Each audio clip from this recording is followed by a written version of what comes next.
Hello and welcome to the True North Show. I'm your host, Megan North, and I would like to thank our sponsors of the show, Quantum Awakening, Beth Lewis, and Anne C. Clark. Now today you'll notice that it's just me. And the reason for that is because I've had quite a few people over the last few seasons ask me, how would I answer the questions that I always ask all of my guests? And so today I thought that I would interview myself and I would answer those questions for you. So I hope that you enjoy the conversation with me, and I hope that you learn a little bit more about me as well. Okay, so usually my first question is, what was the defining moment that led me to pursue my true passion and purpose? So I had a 20 plus year career in HR. So my first career was I was a legal secretary, and then I was a legal secretary for 12 years, and then I stepped into the HR space. Now I'm the youngest of 6 children, so I was always curious about people. I always wanted to know more about people, and I'm very good being in a space around people, reading the room, and just wanting to understand more about where somebody is. So for me to step into the HR space, it kind of made sense.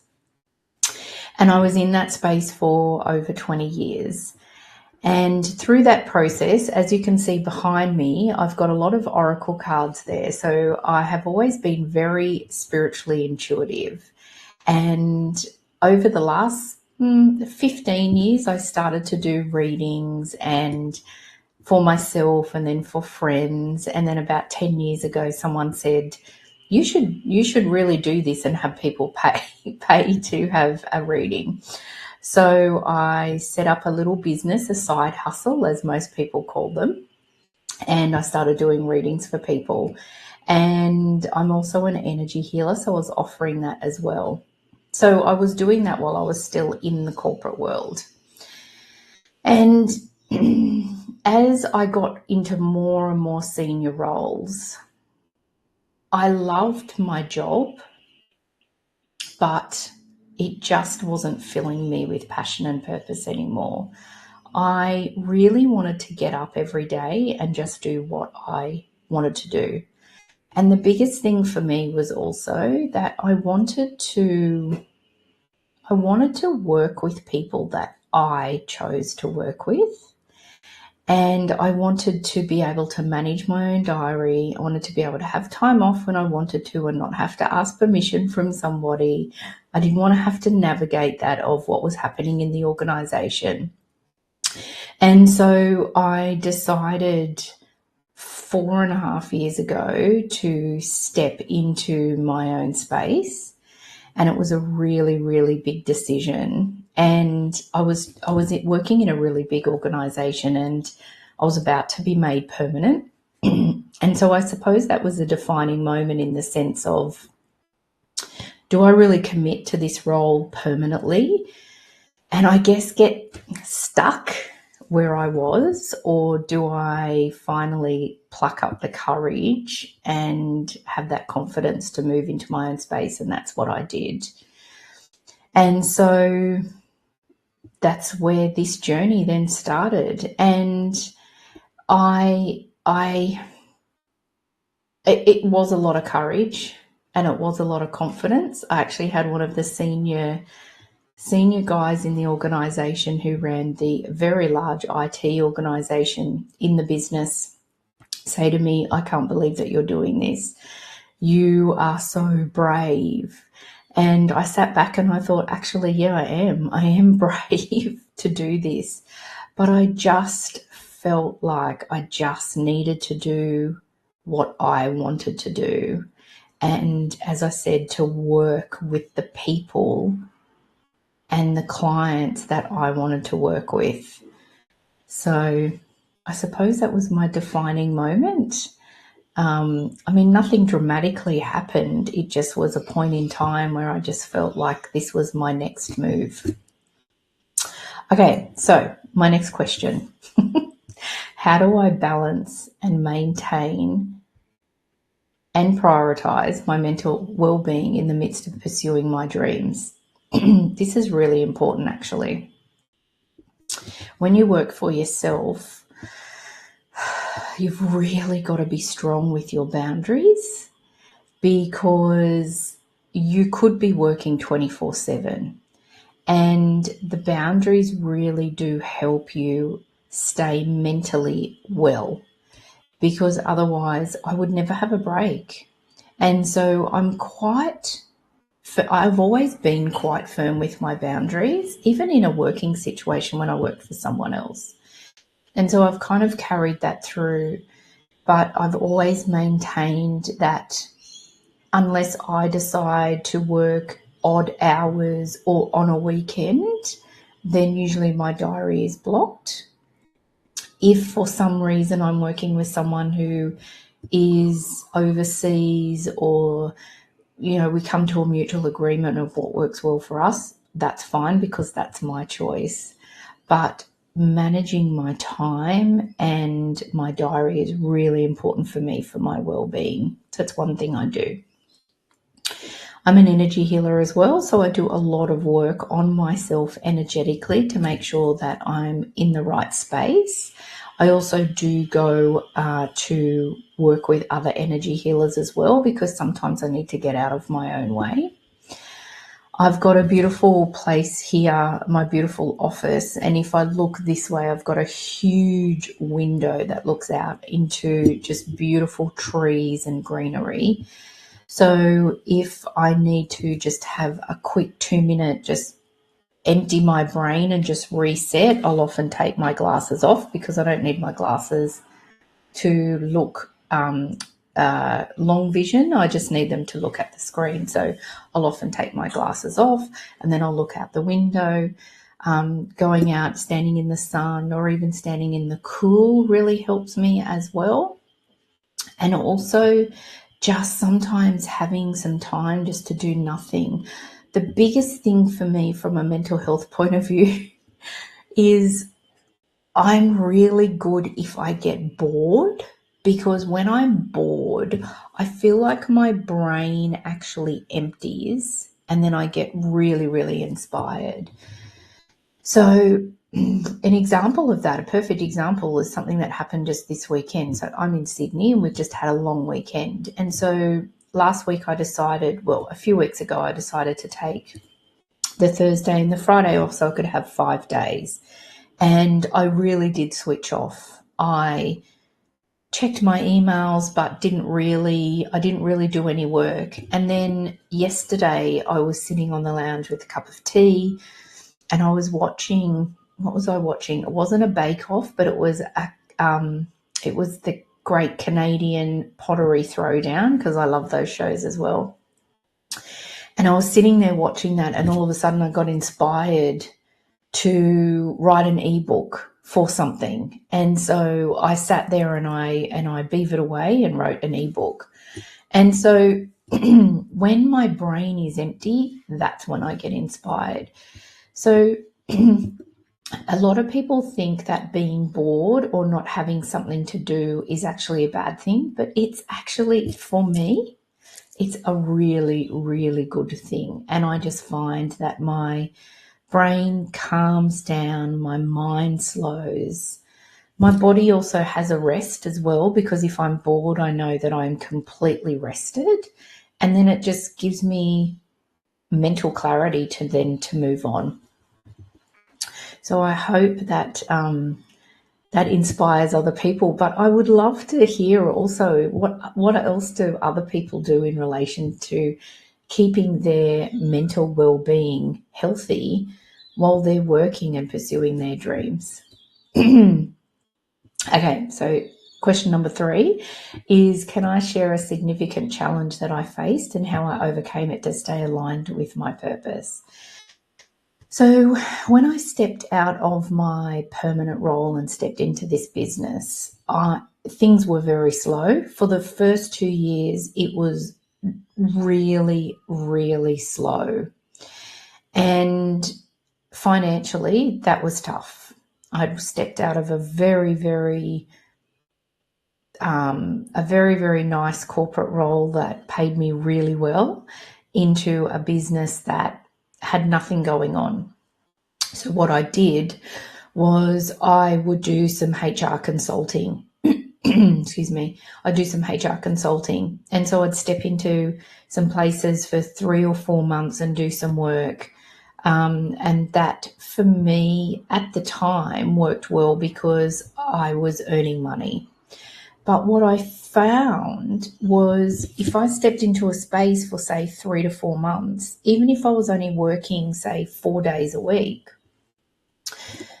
I really lost traction and momentum with the business, because then I was really tired because I was back in the corporate space and I was probably working above and beyond because I was in short periods of projects and those sort of things, helping clients. And so I found that the momentum would be slowed because I would step into a HR contract. I'd do that for 3 or 4 months, and then I'd need sort of a month to recover. So, it could be 4, 5, 6 months before I really stepped back into the business.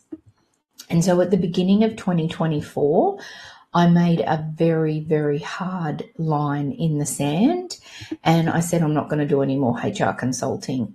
And my husband is very, very supportive. So I'm very blessed from a financial point of view that even though the business, even though the business wasn't financially liable at the time, we were okay financially. That was all right.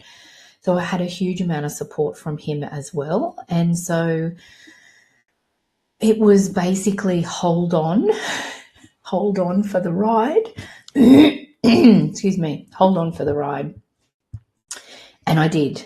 And there were times where it was really frustrating and it was difficult because it wasn't really about the money for me, in the sense of I wasn't bringing in any money. It was more that I wasn't working with anyone or didn't have many clients. And all I wanted to do was just help people, help them on their journey, do whatever I could, speak about mental health and well-being, run some workshops and facilitate workshops for mental health and well-being.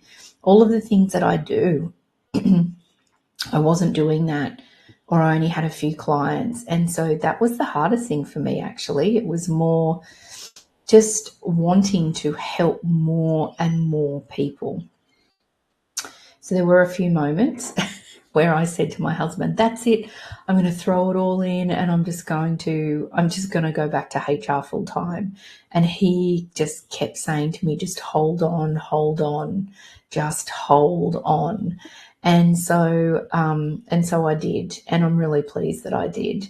So that was definitely a significant moment that I made, and a choice that I made to continue to pursue what I'm doing. So has my path to pursuing my passion and purpose evolved over time? So absolutely, it has. And it's really interesting because when I first started, I had 2 businesses. So I had a business, excuse me for my throat, I had a business where I was doing my cards and my healing, and then I had this other business where I was coaching clients and doing workshops for mental health and well-being. And I was running both of them at the same time. And so I had a foot in the spiritual world, and then I had a foot in the corporate world. And beginning of last year, actually, I had a healing session with a woman in the US. And what I was doing at that time was, when with my coaching, I was calling myself the overwhelm coach. So I was helping people who felt overwhelmed to overcome the overwhelm. And when I spoke to her about that, she said, do you realize that you're actually making people feel more overwhelmed because you're telling them that you're going to help them as an overwhelm coach to get over their overwhelm? And you know what? I had this, it was like my brain exploded. I had this aha moment of, oh my gosh, I thought I was just genius in the sense of calling myself the overwhelm coach. Because when I said it, people understood what I did. But then I didn't realize that those who needed some help, who felt overwhelmed because I was the overwhelm coach. So I decided also to bring my two worlds together, to have the courage and the confidence to bring the woo and the corporate together. And so what I did was I dissolved the two business names and then I relaunched as Megan North. And so that was a big decision for me, but it was one I think that needed to happen because I was just constantly in these two worlds and I was constantly reading the room and telling people I either did this or I did that.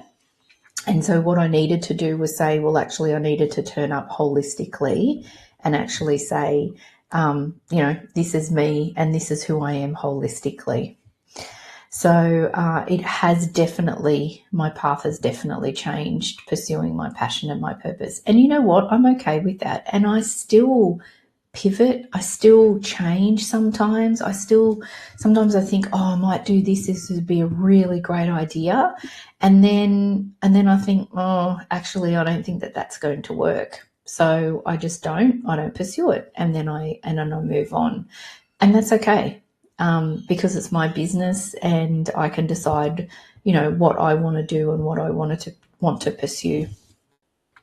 All right, before I go on to the next question, I'm actually going to have a pause. I need to have a drink of water because I've got a croaky throat. So I thought that actually what we might do is hear from our sponsors and I'll come back in a couple of minutes.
Welcome back, everybody.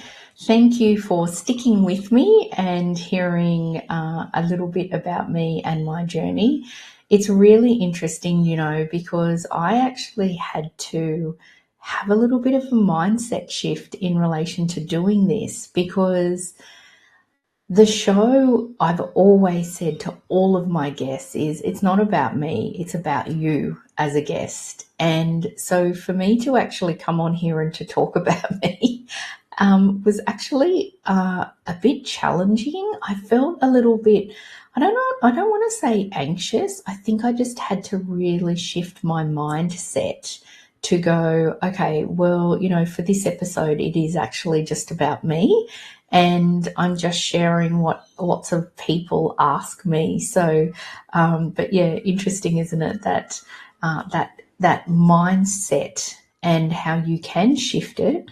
It's a very powerful, and it's one of the things that I actually work with my clients on as well when I'm working through a journey of helping them find their true north, is that mindset shift of it's okay to want to pursue your passion and your purpose. It's okay to do what you want to do. And so we do some mindset work in relation to that. So I had to do it for myself today as well. Okay, so the next question is, what practices or rituals do I incorporate into my daily life to stay grounded?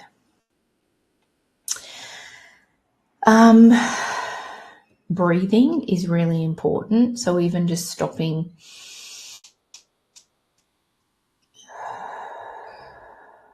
and taking a breath really changes my energy. Like even just doing that again, I've just completely calmed down. My nervous system has calmed down, and I can really feel my feet flat on the floor. And so I feel very connected again and back into the room. So I do that. Looking out the window again, as I said, sitting in the sun, or even if it's really cold, just going outside and just feeling that cold breeze on your face is really good. Feet on the ground. Meditation helps me as well. Just being present. Like if you are present, if you'll just stop and just think, okay, I'm here, I'm sitting in my room, I can hear some birds, I'm here looking at myself on the screen, I'm listening to myself as well, but I'm really here and I'm really, really present, and I'm shifting out of my brain anything else that's happening at the moment. I'm really grounded because I've got no other space to be in but to be present because I'm here. So staying grounded, however you want to do it, is really important as you work through pursuing your passion and your purpose and staying focused. Because there's so many different things that happen when you work for yourself or when you are pursuing a passion and your purpose, that to make sure that you come back into just the present state is really important. So whatever works for you. A lot of people will do meditation. The breathing is really important. Some people might, I don't know, go and make a cup of tea and sit in the sun. I do that at times as well. It just depends. But whatever works for you. So, I mean, these things that I'm saying work for me, but they may not necessarily work for you. One of the things that I do work with my clients is we don't set goals per se. We do experiments. Now, the reason that I do that is because if you set a goal, so say, for instance, I'm working with you, I'm working with a client and they set a goal for the next fortnight. They set 2 or 3 goals. And for whatever reason, because in their mind, they think, okay, this is what I need to do or I have to do or I should do. So they put that goal in place and then they try to pursue it. And for some reason, it doesn't happen. Now, usually because we've said it's a goal, then they're actually going to feel like they've failed. And in truth, it's actually not a failure. They've just tried it and it hasn't worked for some reason. That's why we do experiments. So I say to them, experiment with this. If you feel like that you need to get up at 5 o'clock in the morning, experiment with that. Try 5 o'clock. If it doesn't work, try 5:30. If that doesn't work, try 6 o'clock. Try 6:30. Find what works for you, but start experimenting. And what happens then is that they actually find their own way and their own rhythm, and that what works for them, because they're just experimenting. So if something doesn't work, they're like, oh, well, actually, I'm just experimenting, so that didn't work. Let me try something else. And it actually works really well. So when people are giving you advice on what you should do, have a bit of a discernment on that and actually think, okay, well, I'm being given some wisdom or advice. Maybe I'll try it. I'll experiment with it. If it works, great. If it doesn't, then try something else. Okay, so the next question is, what advice would I give to someone who is just starting to explore their true passion and purpose? So that would be, what advice would I give? So don't be too hard on yourself.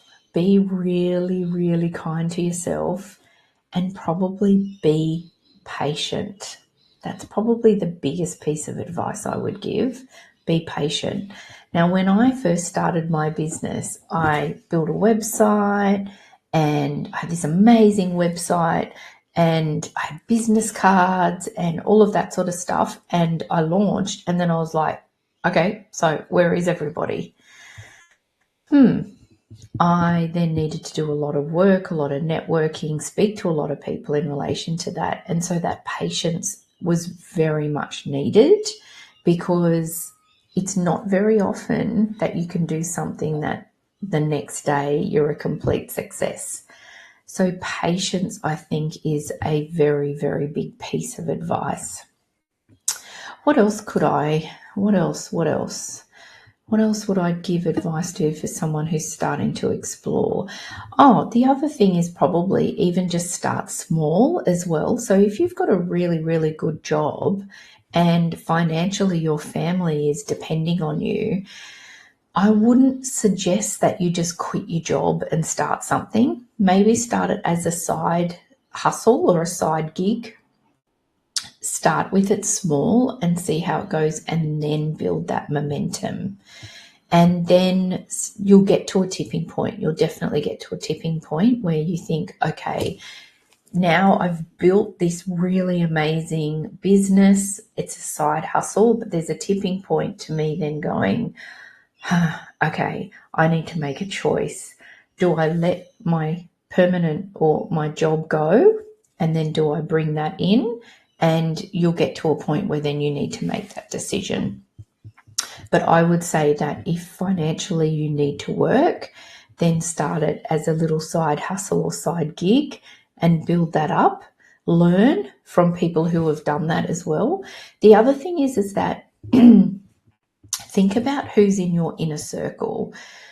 So I have a very small inner circle. I've only got about 4 or 5 people in my very true inner circle that I share everything with. My husband is one of them, so I share everything with him.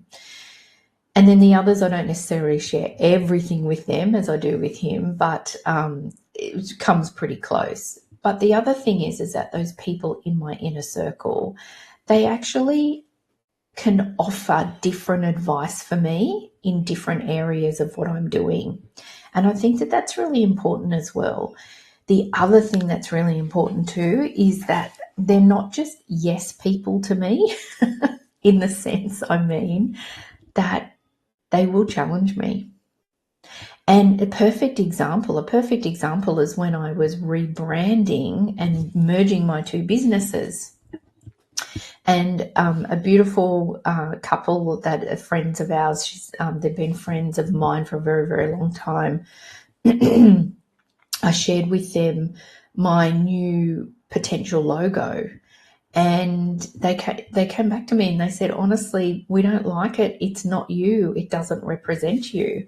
And so they actually were willing to challenge me on that. And then when they told me why, it actually resonated with me. And I said, of course, yes, I can see where you're coming from.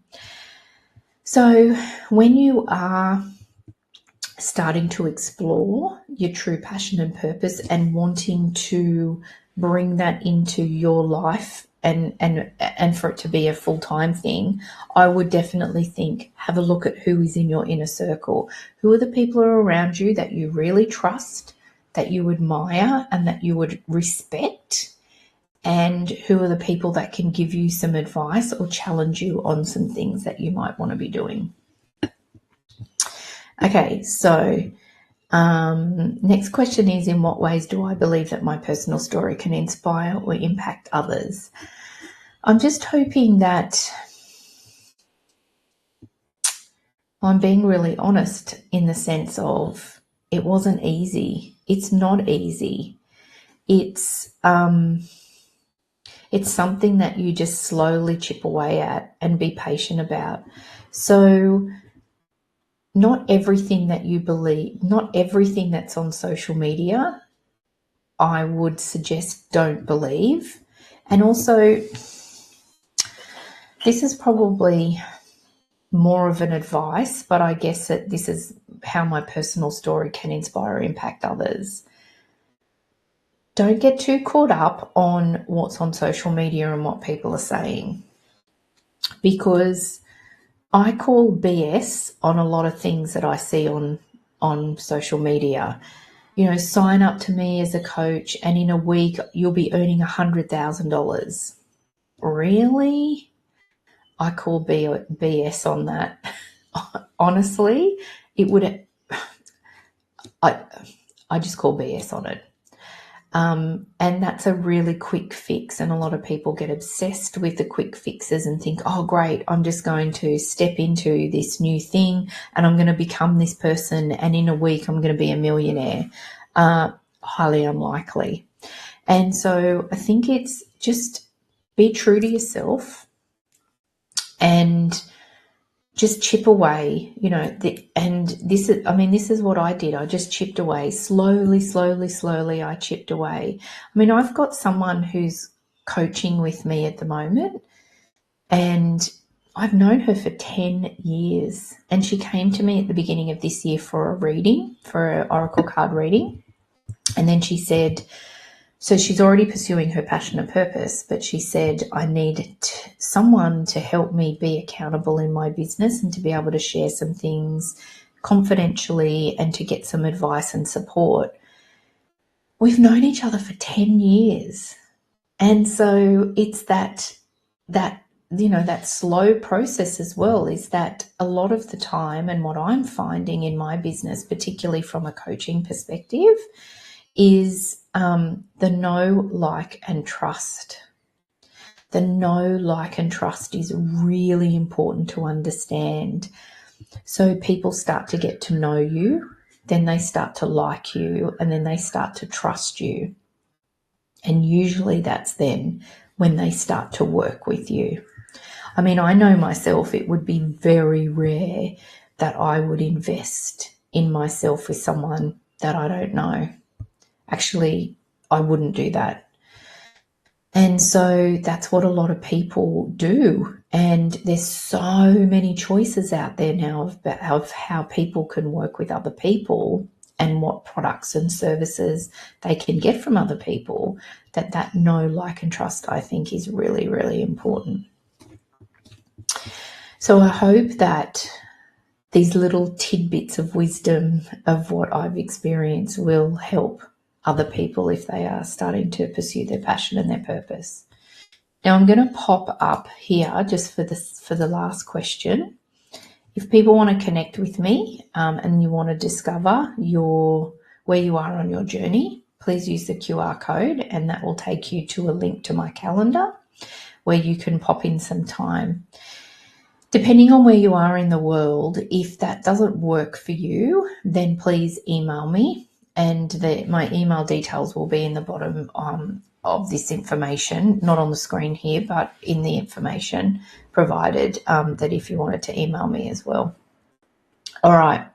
So the last question, that is one of the questions that I ask all of my guests before we finish our conversation. So it's, what is one lesson or truth that I've learned on my journey that I wish I had known earlier? And I was thinking about this morning, actually.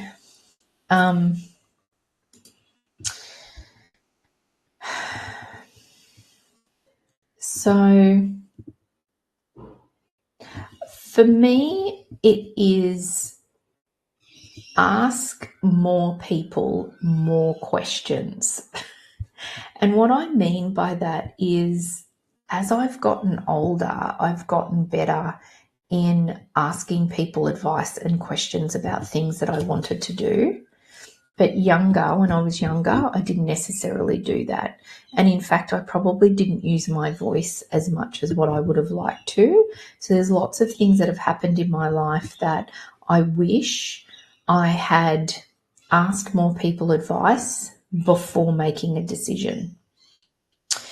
And I don't know whether my life would have turned out differently.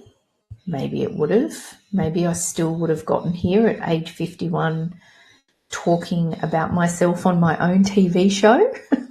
Maybe.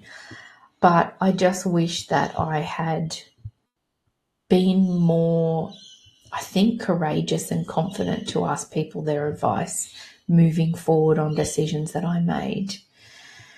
So that would probably be the one lesson or truth that I wish I'd known earlier. So there you go. That's a little bit about me. That's nearly 40 minutes of me talking to you non-stop about what I do.